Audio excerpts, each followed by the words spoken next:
Gas air mata turun di tempat wudhu Masjid An-Nur Pati. Ya Allah! Astagfirullah! Viral polisi tembakan gas air mata ke arah rumah disabilitas, masjid hingga ambulans saat demo Pati. Tengah beredar video yang memperlihatkan gas air mata ditembakkan polisi ke berbagai arah ketika menghalau massa unjuk rasa melengsarkan Bupati Pati Sudewo pada Rabu, 13 Agustus 2025. Tembakan gas air mata mengarah hingga ke rumah penyandang disabilitas, masjid, hingga ambulans. Aksi ini justru memicu kemarahan publik lebih besar. Dalam video yang beredar, terlihat peserta aksi yang berada di masjid dan Jalan Jenderal Sudirman juga berlarian menghindari kepulan asap gas air mata. Tak hanya itu, Jalan Jenderal Sudirman di sisi utara Masjid Baitun Nur yang menjadi sasaran tembakan gas air mata, di mana terdapat sejumlah ambulans terparkir di ruas jalan tersebut.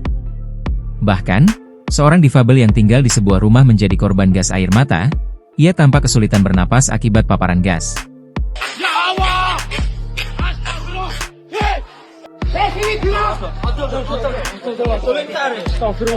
Korban pun langsung dievakuasi oleh warga. Dalam rekaman video lain pun milik warga juga memperlihatkan gas air mata yang sampai nyasar ke pemukiman. Sontak saja, insiden tersebut pun memicu kemarahan dan kecaman dari masyarakat. Download Tribun X sekarang, menghadirkan lokal menjadi Indonesia.